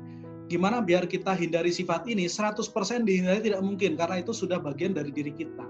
Tapi kita bisa buat jadi turun ke 10%, 5% dengan cara terus mengisi yang positif ke diri kita. Ingat-ingat bahwa jangan mengkritik. Jadi tiap kali mau mengkritik, tahan. Cari positifnya, oke. Gitu ya. Maksudnya SOK. SIK itu maksudnya SOK. Ya, salahi, omeli, kritik. Oke, teman-teman, saya lanjut lagi materinya. Yang keempat, ini adalah rumus apa nih? K sama dengan T kali P kali R. Ya, ini rumus, kalau orang kuliah katanya suka rumus, saya kasih rumus. Komunikasi yang baik adalah kombinasi antara pertanyaan, pujian, dan reaksi. Jadi kalau mau ngobrol dengan atasan, kita harus nanya, Pak, kok bisa sih Bapak usia segini, usia 27 tahun sudah jadi manajer ya? Padahal aku tuh udah 35, belum, masih di operator-operator. Bapak udah jadi manajer. Gimana caranya, Pak? Kita bertanya. Terus dia cerita, gini. Kita kasih puji, selama dia cerita, kita, reaksi. Oh gitu, wah. Terus kita puji. Wah, keren ya, ternyata Bapak beda dari yang lain ya. Yang lain pas istirahat, ngopi, ngobrol, rokok. Bapak pas istirahat malah belajar baca buku ya. Wow, keren. Tanya, puji, reaksi. Contoh ke dosen misalnya. Bu, Pak, kok bisa sih? Ibu kok kayaknya kayak kamus berjalan ya? Apapun pertanyaan mahasiswa kok bisa jawab, Bu? Gimana caranya? Nah, tanya, gimana caranya? Dia bilang, ya harus begini. Oh, reaksi ya. Oh, wah, edan. Saya baru kepikir. Reaksi ya. Kemudian puji. Ternyata bisa ya, Bu ya. Hebat banget Ibu ngatur waktunya dari pagi, yang lain masih pada tidur, Ibu sudah persiapan ya. Keren, ternyata itu kunci sukses. Maulah saya seperti Ibu. Aku jadi pengen seperti Ibu. Itu pujian. Oke. Untuk yang ini ada yang mau nyoba nggak? Ini harus dicoba nih. Ini rumus bagus banget. Saya sudah coba dengan berbagai orang dan keren-keren. Ajukan pertanyaan, beri pujian, beri reaksi. Ya, oke. Siapa yang mau jadi volunteer? Cobain yang ini. Angkat tangan. Silakan. Kalau menguasai jurus ini, dijamin orang akan suka dengan Anda. Mas Reski, oke. Tadi Mas Reski yang angkat tangan bukan? Oke, siapa yang angkat tangan? Oke, betul Mas Reski. Silahkan. Halo Mas Reski. Halo Mas. Ya. Yes. Dari mana nih? Dari Makassar Mas, Sulawesi Selatan. Wih, dahsyat. Kampus apa ini? Universitas Pelajar Mas, Makassar. Wah, Universitas Pelajar. Luar biasa orang Makassar ya. Oke, boleh. Coba menggunakan tips ini ke saya. Jadi Mas Reski harus bertanya, memuji, dan memberikan reaksi. Atau saya kasih contoh dulu ya. Aku kasih contoh dulu ke Mas Reski ya. Oke, Mas. Contohnya gini. Saya kan harus tanya, harus puji, harus reaksi. Mas Reski, sekarang semester berapa? Semester 6, Mas. Wih, semester 6 ya. Apa yang paling jurusan apa sekarang? Teknik sipil, Mas. Teknik sipil. Waduh, iya. Ini masa lalu saya ya, deket teknik kelautan dan teknik sipil nih. Wah. Kenapa memilih teknik sipil, Mas Reski? Ingin jadi pembangun bangsa, Mas. Wih, konstruksi. Kok bisa membangun bangsa dan teknik sipil, hubungannya gimana tuh? Maksudnya bangun-bangunannya, Mas. Jadi konsultan. Oke, jadi memberikan bangunan yang seperti apa tuh? Infrastruktur jalan, gedung. Oke, jadi orang bisa dapat manfaat dari situ ya? Iya, betul Mas. Wah, keren nih, jarang-jarang loh ada mahasiswa teknik sipil yang fokusnya untuk bangun infrastruktur yang bagus. Keren Mas. Semoga sukses kuliahnya ya. Amin. Nah itu, rasanya gimana ketika aku ngobrol begitu Mas Reski? Ya, mantap lah Mas, ada pujian dan ada reaksi. Excellent ya, sekarang dari cobain. Mas. Good, sekarang cobain ke aku, tanya, puji, reaksi. Ya. Mas, kuliahnya dulu di mana, Mas? Saya di Universitas Pendidikan Indonesia, jurusan Bahasa Inggris. Oh, jurusan bahasa Inggris ya. Yes. Mas suka bahasa Inggris ya, memang dari kecil. Tipsnya adalah ajukan pertanyaan terbuka. Itu gimana cerita? Jadi pertanyaan terbuka itu gini. Kenapa memilih bahasa Inggris? Gimana ceritanya masuk situ? Itu pertanyaan terbuka supaya orang gampang ngomong.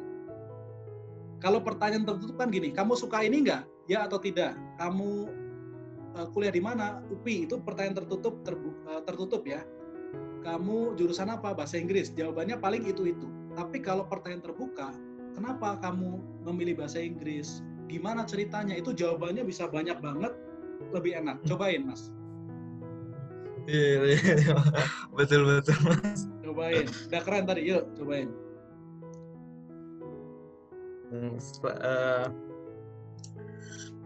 Bagaimana ya? Saya kok bingung nih, Mas. Gini. Kalau lagi bingung begini, caranya ngomong ke diri kita sendiri, tenang, fokus. Saya pasti bisa. Cobain ngomong tapi dalam hati aja. Oke, sip, cobain. Tanya bahasa Inggris tadi kan, yuk. Alasan Mas suka bahasa Inggris? Apa, Mas? Alasan masuk jurusan bahasa Inggris. Kan kita nggak tahu dia suka atau enggak kan? Iya. Nah. Iya, betul. Coba. Ya, alasannya apa, Mas? Suka bahasa Inggris? Masuk bahasa Inggris? Iya, betul. Nah, alasannya gini. Karena dulu waktu itu aku nggak pengen sesuatu yang rumit-rumit, jadi masuk bahasa Inggris kan hanya ngapalin kosakata, beda dengan teknik, harus ngitung, harus apa, itu pusing. Jadi saya cari yang sederhana supaya bisa gampang kuliahnya gitu. Jadi alasannya sesimpel itu, cari yang gampang. Dan akhirnya bisa lulus dengan nilai yang bagus lah. Wah, mantap lah, Mas. Ya, saya juga suka bahasa Inggris kok. Oke, ini menyamakan ya. Good. Jadi puji, apa yang dipuji dari aku? Minimal tadi kan lulus, bilang aja, wih keren ya, akhirnya bisa lulus, berarti Mas berusaha juga tuh gitu. Oh iya, oke Mas. Baik, Mas. Coba puji. Wah, Mas keren deh, bisa lulus di jurusan bahasa Inggris. Oh iya, Mas. Aduh, makasih banget nih. Saya hampir aja di DO waktu itu sebenarnya karena kelamaan kuliah ya. Oke, thank you Mas Reski, luar biasa ya. Saya yakin akan makin keren nanti. Thank you, Mas. Oke. Yes. Baik, Mas. Yes. Oke ya, teman-teman, caranya begitu. Nanti bisa latihan dengan teman-teman yang lain. Coba aja rumus ini. Tanya, puji, reaksi. Tadi saya sudah kasih contoh-contohnya. Nanti rekaman ini juga di-share di YouTube. Teman-teman bisa dengerin lagi berulang supaya lihat semakin paham. Yang kelima, lihat dari sudut pandang orang lain. Lihat dari sudut pandang orang lain ya. Setiap orang punya sudut pandang yang berbeda. Kesalahan banyak orang melihat hanya dari sudut pandangnya dia. Nah, tadi ada pertanyaan tadi. Cara menyamakan persepsi. Membahas suatu hal dengan lawan bicara. Maksudnya nih, menyamakan sudut pandang. Caranya adalah tanya, menurut kamu bagaimana? Oke, tanya, menurut kamu bagaimana? Coba ya, saya mau tanya beberapa, saya kasih contoh. Misalnya, coba yang mau saya tanya, angkat tangan rekan-rekan. Mas Roni tadi udah belum ya?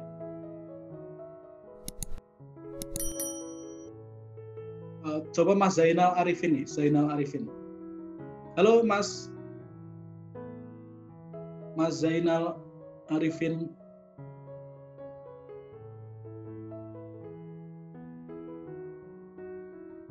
Masih di mute? Halo.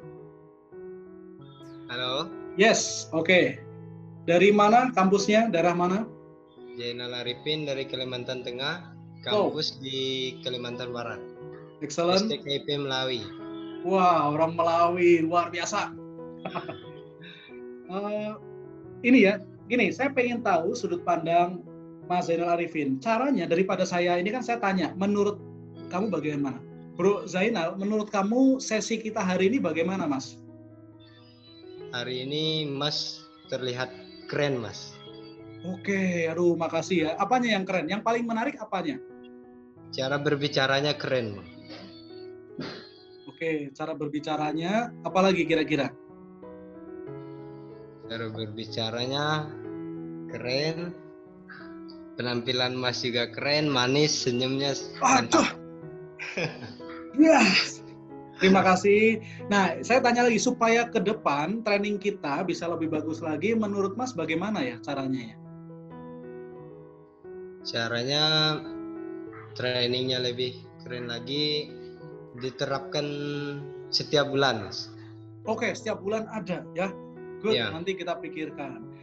Oke, terima kasih Mas Zainal Arifin. Ya, terima kasih. Jadi saya bertanya tentang kelas ini menurut Mas Zainal bagaimana. Jadi supaya kita paham sudut pandang orang lain, kita tanya gitu ya. Terima kasih Mas Zainal, semoga sukses di STKIP Melawi ya. Amin, amin, amin. Terima kasih, Mas. Yes. Jadi kita tanya menurut dia bagaimana. Kita punya ide, kita tanya ke teman kita, bro, nanti presentasi kita begini nih. Menurut kamu bagaimana?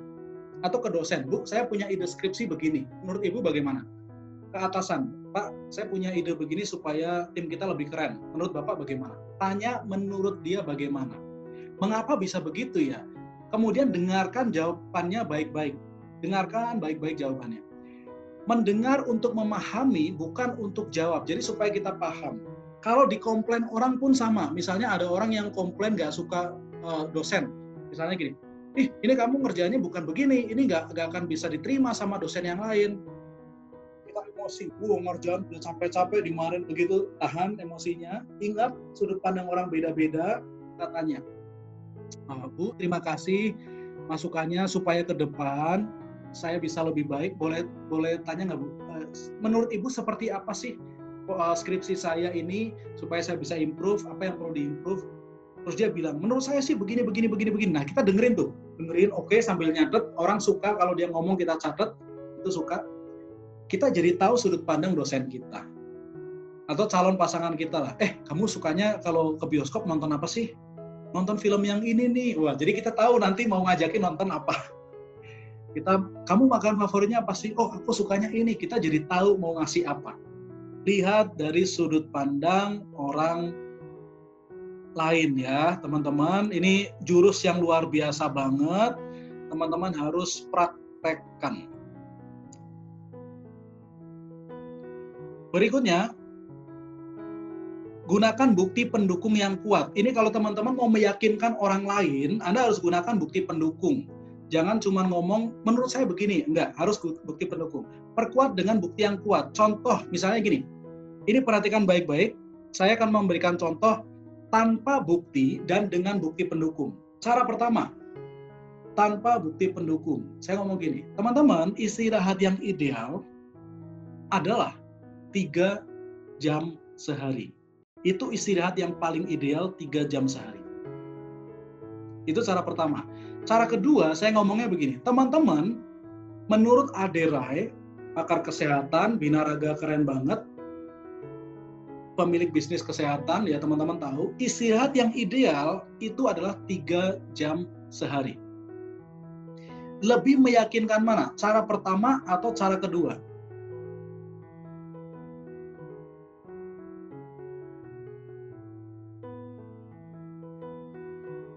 Oke ya, saya yakin akan lebih menarik cara kedua karena pakai Aderai. Jadi harus pakai bukti, betul. Makanya kalau teman-teman mau bikin hoax di kampus gampang banget. Tinggal tulis menurut seorang profesor di Bandung. Itu habis itu terserah mau ngomong apa, itu orang akan percaya. Menurut lulusan ITB yang kerja di Amerika, orang akan percaya. Padahal siapa kita nggak tahu. Begitu ada buktinya, siapa yang ngomong, orang jadi lebih percaya. Ya, jadi teman-teman gunakan bukti.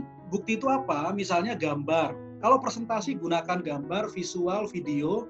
Kalau meyakinkan orang, ini bagus loh, ini contohnya gambarnya. Kalau jualan juga sama. Ini bagus loh, ini contohnya gambarnya nih, videonya. Data, angka, contoh hitungan, statistik. Kalau di kampus, dosen teman-teman itu suka yang hitungan-hitungan. Yang teori-teori, dia suka. Ya kasih aja hitungan-hitungan. Statistik apa. Kadang-kadang ada dosen yang nggak tahu statistik, ya statistik bingung dia. Udah, kasih aja gitu ya. Karena teman-teman saya juga dosen, mereka juga curhat ke saya. Aduh Kak, aku tuh nggak ngerti statistik, suruh ngajar statistik ya. Itu kenyataan di lapangan ya. Kasih aja yang mereka suka. Data, angka. Kalau di pekerjaan, atasan Anda suka sekali data angka. Misal, Pak, gini, kamu kok tahun ini nggak sebagus tahun lalu ya. Kita tunjukin, Pak, tahun lalu ya saya itu tingkat kedisiplinannya sekitar 80%. Tahun ini itu naik loh Pak, 85% Pak, naik 5%. Jadi kalau dibandingin sebenarnya saya lebih keren dibanding tahun lalu Pak, pakai angka. Demonstrasi, kita peragakan langsung. Ya misalnya Anda mau ngasih contoh, Pak pakai Zoom aja nih, gimana caranya supaya Anda praktekkan langsung, demokan itu lebih jelas. Testimoni, ya tadi saya pakai Adera itu testimoni. Kata-kata orang yang kredibel, supaya orang percaya. Cerita sendiri atau orang lain. Ya, jadi jangan coba ngomong, menurut saya begini. Enggak, harus dikasih bukti. Saya waktu di pekerjaan, saya mau minta budget 2 juta ke atasan saya, ke manajer, waktu itu dia nggak ngizinin. Kita nggak ada budget.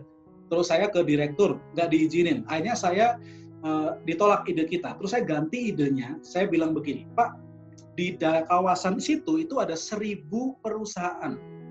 Katakanlah, 2.000 perusahaan. Katakanlah masing-masing perusahaan kasih 1 juta ke kita, 1 juta kali 2.000 itu sudah 2 miliar. Potensi 2 miliar bisa kita dapat dengan ngasih 2 juta saja, Pak. Dengan menjelaskan begitu, direktur jadi lebih tahu untung ruginya dan dia meng-approve ide kita. Jadi harus kasih angka dan seterusnya. Jadi yang keenam, gunakan bukti pendukung yang kuat. Nah ini tadi ada pertanyaan juga, saling lempar pertanyaan. Kalau teman-teman mau meyakinkan orang, ya jangan hanya menurut saya. Misalkan debat atau apa, harus jelas buktinya. Ya kalau orang debat biasanya kan, kalau orang hukum tuh paling jago pakai pasal sekian. Gak harus pakai begitu, pakai fakta di lapangan aja, dari koran, dari Kompas, dari data dari mana, itu bisa. Nomor 7, gunakan teknik segitiga. Apa ini? Ya teknik segitiga adalah ketika bicara, menyampaikan, menyusun dalam 3 poin. Menyusun bicara dalam 3 poin. Saya kasih contoh ya. Ini saya perlu 1 orang yang mau jadi volunteer, boleh dong? 1 aja. Mas Roni ya, oke. Halo Mas Roni. Halo Pak. Yes, dari mana? Dari Cikarang Pak. Oh, tadi udah ya? Dah. Oke Mas, gini, kerja di PT apa di Cikarang? Di PT Otik Pak. Dulu pernah di Mattel Pak. Ya? Dulu pernah di pabrik Belbi. Oke, di Mattel dulu ya. Saya kenal tuh orang-orang Mattel, di Otix juga, XX Otik juga saya kenal. Kompetitor Otix, Hyundai kan saya kenal juga. Mas, 3 cara supaya kita bisa direspek atasan.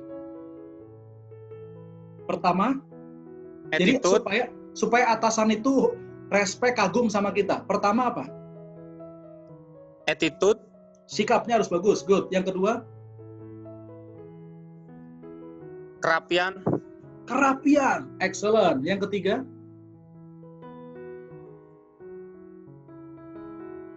Sikap, percaya diri, rapi dan percaya diri. Jadi kalau orang mau respect, kita harus sikapnya bagus, rapi dan percaya diri. Betul nggak? Betul banget, luar biasa ya.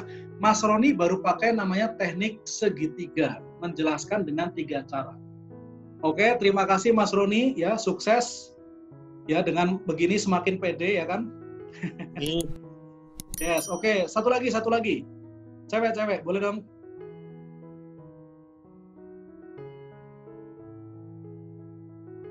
siapa mau coba supaya kita juga makin. Oh, Mbak Patricia. Oke. Halo Mbak Patricia. Ya, halo Pak. Yes, dari mana? Dari Jakarta, Pak. Di kampus? Di kampus, Pak. Tapi udah pernah magang. Oh, oke. Sip ya.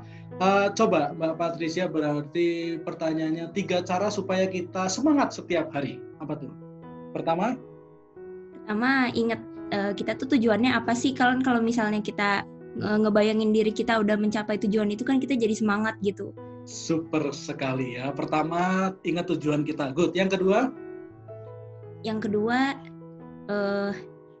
kita itu harus tahu kalau misalnya kalau kita mau mencapai tujuan itu ada stepnya, jadi nggak langsung loncat gitu. Oke. Jadi tahu strateginya ya? Iya betul Pak. Ingat tujuan, punya strategi yang jelas. Yang ketiga? Yang ketiga karena kita semua kan pasti ada orang-orang yang support kan di sekeliling kita gitu. Pasti kita nggak mau let them down gitu loh. Wow, jadi kita mau lihat mereka itu senang juga gitu. Excellent. Yes, jadi punya tujuan, strategi tepat, dan ingat kita harus diingat orang-orang yang support kita, bikin mereka happy gitu ya. Betul sekali Pak. Excellent. Mbak Patricia baru saja pakai teknik segitiga, menyampaikan dalam 3 poin. Luar biasa, tepuk tangan buat Mbak Patricia. Makasih Pak. Keren, makasih.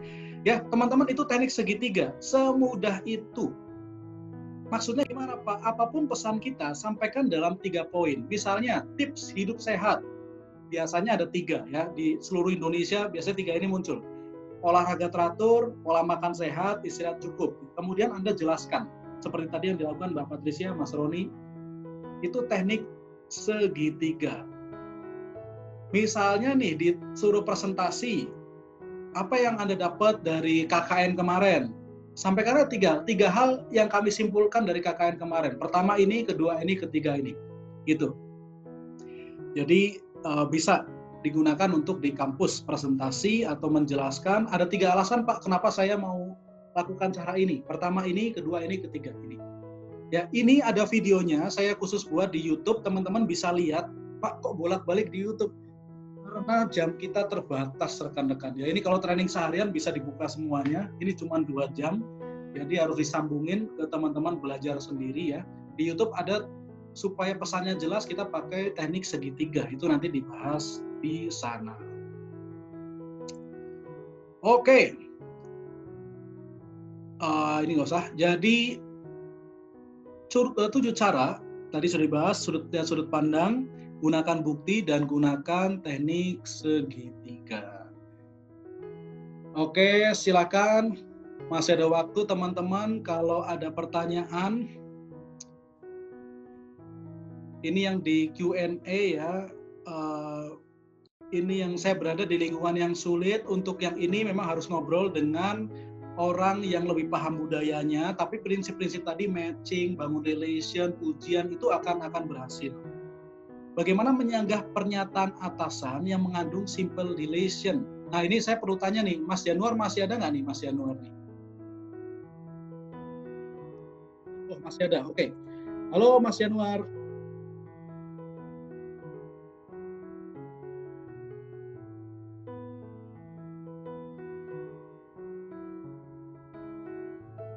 Iya Mas. Oke. Ini maksudnya gimana ya? Menyanggah pernyataan atasan yang mengandung simple relation. Maksudnya bagaimana? Ya, simple relation kan ada keterangan yang kurang jelas gitu. Kadang kan kalau ditanya jelas, ada juga yang marah gitu. Ya gimana cara tepatnya gitu. Misalnya gimana? Misalnya atasan ngomong gimana misalnya? Kan serahin laporan, kan laporan banyak gitu. Okay. Laporan yang mana gitu. Oke, good. Kadang kalau atasan kan suka tersinggung gitu kan. Ya. Oke, Mas Januar sekarang posisinya kerja? Saya masih lagi nganggur. Oke, sekarang kuliah di mana nih? Universitas Pelita Bangsa. Oke, UPB ya. Kita doakan semoga bisa dapat pekerjaan yang cocok waktunya dengan kuliah kita. Amin. Oke, ya. Dulu saya juga Terima kasih Mas. Ya dulu saya juga sempat kerja, tapi untuk menyelesaikan skripsi saya keluar dulu dari pekerjaan supaya skripsinya selesai. Pertama, atasan itu nggak semua atasan itu emosi kalau ditanya gitu. Jadi mereka juga pengen intinya pekerjaannya bagus. Kita bisa nanya gini, ini kerjain laporannya dong yang bagus. Kita jangan langsung siap. Jangan langsung begitu. Atau bisa juga siap. Habis itu ngomong, Bu, Pak, supaya laporannya bagus sesuai harapan Ibu, Ibu pengennya dibuat seperti apa ya? Ibu pengennya dibuat yang kayak apa gitu. Ada contohnya nggak? Misalnya, kamu lakukan yang terbaik ya. Siap Bu, supaya terbaiknya sesuai harapan Ibu, terbaiknya boleh diceritakan nggak yang Ibu maksud seperti apa? Karena ada atasan definisi terbaiknya itu kualitas, ada atasan definisi terbaiknya itu kecepatan, jumlah beda-beda. Jadi perlu ditanya, Bu, kalau boleh tahu maksudnya seperti apa. Atasan marah nggak? Kalau kita nanya sekali dua kali nggak akan marah. Tapi kalau setiap kali tugas kita nanya, Bu ini gimana? Ya itu pasti marah. Jadi jangan sering-sering nanya, sekali-sekali tanya seperti tadi, maksudnya bagaimana supaya terbaiknya bisa dicapai, boleh ceritain seperti apa Bu? Gitu. Oke ya, Bang kalau mau usaha tapi nggak jalan-jalan gimana solusinya? Ya pertama harus ketemu orang yang sudah berhasil. Misalkan kita mau jualan di Tokopedia, siapa yang sudah berhasil? Teman kita. Kedua, belajar dari dia. Yang ketiga, terus lakukan sampai berhasil. Karena usaha itu tidak jadi dalam semalam, itu butuh proses. KFC aja Colonel Sanders ribuan kali ya. Semua orang sukses ribuan jatuh bangun mencoba, tapi akhirnya berhasil. Jadi cari orang yang sudah berhasil, belajar dari dia, lakukan apa yang dia sarankan sampai berhasil. Oke, teman-teman semua, ya dari saya sepertinya sudah. Nanti saran saya kalau mau beli buku ini How to Win Friends, Influence People. Bagaimana mencari kawan dan mempengaruhi orang lain. Teman-teman bisa dapat bukunya, ini juga banyak tips tentang komunikasi.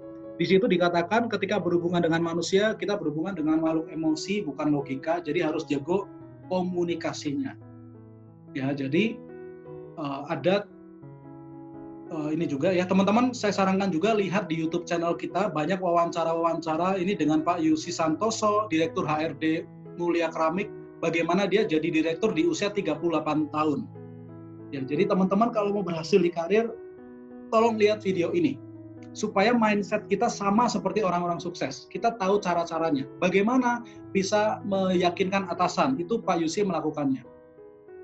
Ini teman saya tadi, Ria, ya dia kuliah S2 di Jerman. Gimana caranya Anda bisa lihat. Ada Pak Yuhendi, sekarang manajer HRD di pabrik di Jababeka, jadi manajer usia 27 tahun. Gimana caranya Anda bisa lihat di sana. Oke ya, ini YouTube-nya. Oke teman-teman, saya tutup dengan satu aktivitas ya. Teman-teman silahkan pilih satu angka. Kita sudah belajar tadi banyak cara, pilih satu angka. Dari 1 sampai 10 atau berapapun, boleh 1, 2, 3, 4, 5, terserah. Oke sudah, kalau sudah angka itu bisa dilingkari atau ditulis di chat juga boleh ya. Yang penting jangan sampai lupa angkanya, oke? Silakan angka tersebut teman-teman, oke, ya dikalikan dengan 2. Angka itu dikalikan 2. Kalau 1 kali 2 berarti 2, 8 kali 2 berarti 16, 2 kali 2 berarti 4. Ya, angka tadi dikalikan 2. Oke ya, sudah. Kalau sudah dikalikan 2, silahkan ditambah 14. Ditambah 14. Oke. Sudah ditambah 14. Good. Sekarang angka tersebut dibagi 2. Oke, good. Sudah dibagi 2. Sekarang kurangi dengan angka yang awal Anda tadi pilih. Hasilnya dikurangi angka yang di awal tadi Anda pilih ya. Oke, excellent ya. Sip. Sekarang bareng-bareng kita tunjukkan angkanya. 1, 2, 3. Hasilnya adalah angka 7. Kalau ini baru 7. Wah, ini ada hasil yang 4 nih. Nggak apa-apa ya. Hukum rata-rata berlaku. Jadi angkanya 7. Maksudnya bagaimana teman-teman? Ya kita awalnya beda-beda. Ada yang 2, 4, 8, 9, 10 dan seterusnya. Awalnya beda tapi endingnya sama, 7. Karena melewati sistem hitung-hitungan tadi. Teman-teman startnya dimanapun, deg-degan, grogi, takut ngomong, nggak didengerin orang, terserah startnya dimanapun, endingnya Anda bisa jadi komunikator yang keren. Endingnya bisa keren di kampus, bisa di pekerjaan, mau bisnis, dosen, pengusaha, terserah. Endingnya bisa Anda sukses di impian Anda masing-masing. Syaratnya ikuti prosesnya, sistemnya. Kalau dalam hal komunikasi ingat 7 cara tadi ya. 7 cara tadi silakan dipraktekkan. Saya yakin hasilnya akan luar biasa. Ya saya doakan kalau teman-teman praktek Anda akan jadi orang yang keren, cita-cita Anda tercapai. Ya sekian dari saya. Kalau ada kesalahan mohon dimaafkan. Saya kembalikan ke Pak Andi ya Pak Andi. Silakan Pak Andi. Yes. Thank you. Sekali lagi tepuk tangan rekan-rekan buat Mas Pusta ya. Ya, yes. Tepuk tangan virtual. Saya yakin suaranya sampai ke sini. Oke, sekali lagi thank you juga buat Mas Pusta. Saya mau kasih pantun. Karena tadi saya belum buka dengan pantun, sekarang saya kasih pantun buat Mas Pusta. Yes. Makan jagung sampai bersih. Udah kenyang nggak kerasa. Pak Pusta, terima kasih. Sharingnya luar biasa. Amin. Terima kasih. Ya betul. Ya thank you banget juga buat teman-teman. Saya juga buat teman-teman ada pantun. Kalau Asanti jodohnya Anang. Kalau Krisdayanti jodohnya Raul. Sungguh saya amat senang bisa sharing sama mahasiswa keren dan gaul.